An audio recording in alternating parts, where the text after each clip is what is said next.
Hi friends, welcome to my channel. మల్లేష్కి నగలిస్తూ సీతాకాంత్కి అడ్డంగా దొరికిపోయిన సందీప్. బయటపడ్డ సందీప్ చేసిన దొంగతనం షాక్లో వల్లి, శ్రీలత. మరిదంతా ఎలా జరిగిందో తెలుసుకోవాలనుకుంటే వీడియోని చివరి వరకు మిస్ కాకుండా చూసేయండి. ఇక దొంగతనం జరిగింది అని తెలుసుకుని హాల్లోకి వచ్చేసరికి అందరినీ పిలుస్తాడు సీతాకాంత్. ఇంట్లో దొంగతనం జరిగింది, అమ్మనెవలెగరో దొంగతనం చేసేసారని చెప్పేసి సీతాకాంత్ అయితే చెప్తూ ఉంటాడు. అలా సీతాకాంత్ చెప్పడంతో ఇక ఒక్కసారి అందరూ కూడా షాక్ అయిపోతారు. ఎందుకంటే సందీప్ దొంగతనం చేసినట్టు వల్లికి అలాగే శ్రీలతకి కూడా తెలియదు. కానీ ఈ నేరాన్ని ఎలాగైనా ఈ వీడియో చూపించి ఇక రామలక్ష్మి మీదకి తోసేయాలని చెప్పేసి వల్లి అయితే, బావగారు ఇంకెవరు దొంగతనం చేస్తారు, రామలక్ష్మియే దొంగతనం చేస్తుంది.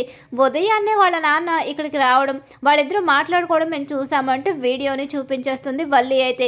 ఈ వీడియోలో నగలు ఇచ్చినట్టు లేదు కదా, ఎందుకు లేనిపోని నిందలు వేస్తావంటే, అయ్యో బావగారు మీరు భలే ఉన్నారండి, ఇందులో లాజిక్ మిస్ అవుతున్నట్టున్నారు. అసలు ఎంత ఉదయాన్నే వాళ్ళ నాన్న ఎందుకు వచ్చాడు, ఇక అసలు వాళ్ళు ఎందుకు మాట్లాడుకున్నారు, ఆ లాజిక్ ఎందుకు మిస్ అవుతున్నారు అని చెప్పేసి ఇక అంటూ ఉండగానే, ఏంటి వల్లి నువ్వు పిచ్చి పిచ్చిగా మాట్లాడుకు, రామలక్ష్మి అలాంటి పని చేయదు. రామలక్ష్మి ఎందుకు వల్లి అన్ని మాటలు మాట్లాడుతున్నా మౌనంగా ఉన్నావు? లేదు, నేనేం చేయలేదు. నేను మా నాన్న 500 రూపాయలు తాగడానికి డబ్బులు కావాలంటే ఇచ్చాను తప్ప అంతకు మించి నేనేం చేయలేదు. ఆ దొంగతనం నేను చేయలేదని చెప్పేసి రామలక్ష్మి అంటుంది. రామలక్ష్మి అక్కాయ్, నువ్వు చాలా తెలివైన దానివి, ఇక కథ బాగానే అల్లావు, కానీ అది అబద్ధమని కొట్టొచ్చినట్టు కనిపిస్తుంది కదా. ఉదయాన్నే 500 డబ్బులకు రావడం ఏంటి, ఉదయం సాయంత్రం అనేముంది తాగేవాళ్ళకని చెప్పేసి అంటూ ఉంటాడు సీతాకాంత్.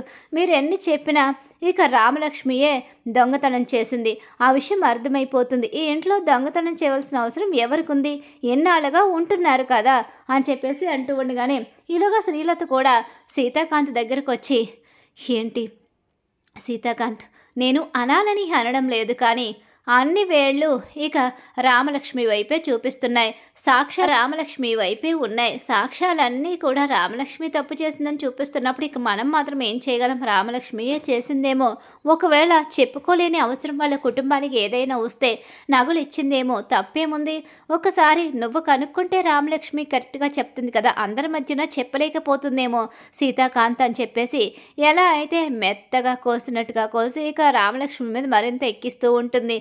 రామలక్ష్మి ఆ తప్పు చేయదు అని చెప్పేసి అంటూ ఉండగానే, మా అక్క ఎప్పటికీ కూడా అలా చేయదు, మా అక్క నగలు దొంగతనం చేయడం ఏంటి, కావాలని మా అక్క మీద నింద వేస్తున్నారు అని చెప్పేసి ఇక అంటూ ఉంటాడు ధన కూడా. ఆయన మీ అక్క దొంగతనం చేసిందంటే నువ్వెలా ఒప్పుకుంటావులే, నీ ఇంటి అవసరాలకే కదా ఇచ్చింది, అలాంటప్పుడు నువ్వు మీ అక్కని దొంగ అని ఎలా ఒప్పుకుంటావని చెప్పేసి ధనాన్ని కూడా అంటూ ఉంటారు. ఎవ్వరూ మాట్లాడడానికి లేదు, దొంగతనం ఎవరు చేశారో, అసలు ఈ దొంగతనానికి అసలు కారణం ఎవరో నేను తెలుసుకుంటాను. ఒకరి మీద ఒకరు నిందలు వేసుకుని కుటుంబంలో కలహాలు తీసుకురావడానికి లేదు. అసలు దొంగను నేను కనుక్కున్న రోజు ఎవరు దోషో ఎవరు దొంగో అందరికీ తెలుస్తుంది.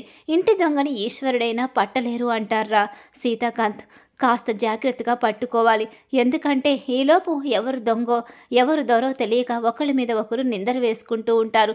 జాగ్రత్త సీతాకాంత్, చాలా తెలివిగా వ్యవహరించి ఈ విషయంలో నువ్వు కనిపెట్టాలి అని చెప్పేసి తన తాతయ్య చెప్తూ ఉంటాడు. నిజమే తాతయ్య, ఇది చాలా సున్నితమైన విషయం, ఒకరి మీద ఒకరు దొంగతనాలు మోపుకొని విడిపోయే విషయాలు కాదివి, నేను తేల్చుకుంటానని చెప్పేసి సీతాకాంత్ లోపలికి వెళ్ళిపోతాడు. ఆ తర్వాత రామలక్ష్మి లోపలికి వెళ్ళి, ఏమండి నేను తప్పు చేయలేదండి, నేను ఆ నగలు తీసుకుని వెళ్ళలేదు, మా నాన్న గురించి వెంటనే వచ్చి మీతో చెప్పాలి అనుకున్నాను, కానీ ఎక్కడ నన్ను అపార్థం చేసుకుంటారో, మా నాన్న వల్ల నన్నెక్కడ చిన్న చూపు చూస్తారో అని నాన్న డబ్బులకు వచ్చాడన్న విషయం మీతో చెప్పకపోవడమే నేను చేసిన పొరపాటు అని చెప్పి అంటూ ఉంటుంది రామలక్ష్మి. నాకు తెలుసు నువ్వు దొంగతనం చేయవన్న విషయం నాకు తెలుసు, నిన్ను ఎప్పటి నుంచో చూస్తున్నాను, నిన్ను నగలు వేసుకోమంటేనే నాకు వద్దని చెప్పావు, అలాంటిది దొంగతనం చేస్తాను అంటే నేను ఎలా నమ్ముతాను, నిజమేంటో అబద్ధమేంటో నేను తేలుస్తాను, ఈ విషయంగా నువ్వు ఆలోచించి ఆరోగ్యాన్ని పాడు చేసుకోకు రామలక్ష్మి అని చెప్పేసి ఇక సీతాకాంత్ అయితే చెప్తూ ఉంటాడు. కానీ నగలు ఎవరు దొంగతనం చేశారో తెలియక నింద తన మీద పడడంతో రామలక్ష్మి చాలా బాధపడుతూ ఉంటుంది. ఇక నింద రామలక్ష్మి మీద పడిపోవడంతో సంజయ్ దర్జా ఈ నగలు మల్లేష్కి ఇచ్చేస్తే నా పని అయిపోతుంది. వాడే అమ్ముకుని డబ్బు తెచ్చుకుంటాడు. ఇప్పుడు నేను కనుక నగలు అమ్మడానికి ఎక్కడికైనా వెళ్ళాను అంటే నేను అడ్డంగా బుక్ అయిపోతాను. సీతాకాంత్ అన్నయ్యకి కనుక నేను దొరికానంటే నన్ను చంపేస్తాడు. పైగా తన భార్య మీద నిందపడింది. దొంగతనం చేసింది నేను అని తెలిస్తే ఊరుకోడు అని చెప్పేసి ఇక అనుకుంటూ ఉంటాడు. ఈలోగా మల్లేష్ అయితే వస్తాడు. మల్లేష్ డబ్బు కోసం వచ్చేసరికి ఉండు నేను వస్తున్నాను అని చెప్పేసి అటు ఇటు చూసుకుంటూ ఉంటాడు. ఎవ్వరూ లేని సమయం చూసేసి ఇక మల్లేష్కి ఆ నగలు ఇవ్వడానికి వెళ్ళి మల్లేష్ చేతిలో నగలు పెడతాడు. ఈలోగా సీతాకాంత్ ఇదంతా చూసేస్తాడు. ఇదంతా చూసిన సీతాకాంత్ ఒక్కసారే షాక్ అయిపోతాడు. ఇక వెళ్ళిపోతున్న మల్లేష్ని ఆపి ఆ నగలిటివ్వు, అసలు నీ దగ్గర సందీప్ ఎంత అప్పు చేశాడనేసరికి 40 లక్షలు. సరే నేనిస్తాను, నువ్వు వెళ్ళు అని చెప్పేసి నగల బాక్స్ని లోపలికి తీసుకొస్తాడు. అలా తీసుకొచ్చేసరికి సీతాకాంత్ నగలు ఎక్కడ దొరికాయి బావగారు, రామలక్ష్మి అక్కయ్య అమ్మేస్తుంటే తెచ్చుకున్నారా ఏంటి అని చెప్పి అంటూ ఉండగానే వల్లి పిచ్చి పిచ్చిగా మాట్లాడితే మాత్రం మర్యాదగా ఉండదు. ఈ నగలు దొంగతనం చేసింది నీ భర్త సందీప్.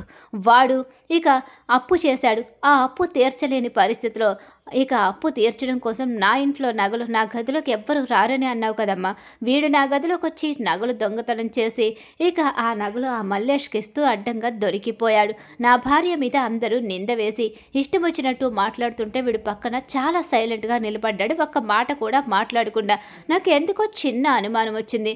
కాకపోతే నా అనుమానం నిజమో కాదో తెలియదు. వీడికి ఎప్పుడు ఇలాంటి అలవాట్లు లేవు కదా, అందుకని వీడిని నేను అనుమానించాలి అనుకోలేదు. కానీ ఎందుకైనా మంచిదని చెప్పేసి ఒక కన్నేసి ఉంచితే వీడంతట వీడే అడ్డంగా దొరికిపోయాడు.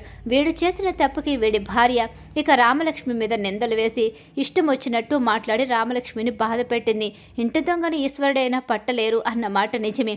ఎదుటి వాళ్ళ మీద నింద వేసేటప్పుడు మంచి చెడుల గురించి ఆలోచించుకోవాలి. ఎవరు దొంగో ఎవరు ద్వారో ఇప్పుడు అర్థమైంది కదా. ఇంటి దొంగ ఎవరు? ఇప్పుడు నా తమ్ముడు సందీప్ అయ్యాడు. వాడు ఇక బెట్టింగుల కోసం 40 లక్షల రూపాయలు అప్పు చేసి ఆ మల్లేష్ దగ్గర అప్పు తీర్చలేక నా గదిలోకి వచ్చి దొంగతనం చేశాడు. దొరలా వెనకాలే నిలబడి చోద్యం చూస్తున్నాడు. దొరకను అనుకున్నాడు. దొంగ ఏదో ఒక రోజున దొరికిపోతాడన్న విషయం సందీప్ తెలుసుకోలేకపోయాడు. సందీప్కి బాధ్యతలు రాలేదని ఇప్పటి వరకు అనుకుంటూ ఉన్నాను. కానీ సందీప్ దొంగతనం కూడా చేస్తాడని ఇప్పుడే తెలుసుకున్నాను. నిజంగా చాలా చాలా కష్టంగా అనిపిస్తుంది సందీప్ని ఇలా అనడానికి కూడా. కానీ ఇక వల్లి నా భార్యనన్న మాటల వల్ల సందీప్ గురించి పదే పదే ఇక వల్లికి చెప్పవలసిన పరిస్థితి వస్తుంది. ఇంకెప్పుడు కూడా నోరు జారి ఎప్పుడు ఎదుటి మనిషిని మాట అనకు వల్లి అని చెప్పేసి అంటూనగా, అమ్మ నువ్వు కూడా ఇప్పుడు ఆలోచించి మాట్లాడతావు. అలాంటిది రామలక్ష్మిపై నింద వేయాలని చూసావు. ఇప్పుడు రామలక్ష్మి తిరిగి ఒక్క మాట మాట్లాడి నీ కొడుకు దొంగ అని అంటే మనం అందరం ఏం కావాలి? అందుకే ఎప్పుడు కూడా తొందరపడి నింద వేయకూడదని చెప్పేసి ఇక శ్రీలతకు వల్లికి సందీప్కి కూడా పెద్ద షాక్ ఇస్తాడు. ఎందుకురా ఇలాంటి వెధవ పనులన్నీ చేస్తున్నావు? ఆఫీస్కి వచ్చి బాధ్యతగా పని చేసుకుంటే సరిపోయేదానికి ఇంటి దగ్గర ఉండే బెట్టింగ్లంటూ అవంటూ ఖర్చులు చేస్తూ నీ ఇష్టం వచ్చినట్టు ఉంటే జీవితాలు ఇలానే ఉంటాయి. అందరి ముందు తలదించుకునే పరిస్థితి వస్తుంది అని చెప్పి సందీప్కి గడ్డి పెడతాడు. అలా శ్రీలత అలాగే శ్రీవల్లి సందీప్కి అయితే పెద్ద షాక్ అయితే ఎదురవుతుంది. మరి రాబోయే కథలో ఖచ్చితంగా ఇలా అయితే జరగబోతుంది. ఇలా జరగాలని చెప్పి ఎవరైతే కోరుకుంటున్నారో వాళ్ళు మా వీడియోని తప్పకుండా లైక్ చేయండి. ఎటో వెళ్ళిపోయింది మనసు సీరియల్ అప్కమింగ్ ఎపిసోడ్స్ టీవీలో కన్నా ముందుగా చూడాలనుకుంటే మా ఛానల్ ఇప్పుడే సబ్స్క్రైబ్ చేసుకుని పక్కనే ఉన్న గంట సింబల్లో ఆల్ మీద క్లిక్ చేయండి.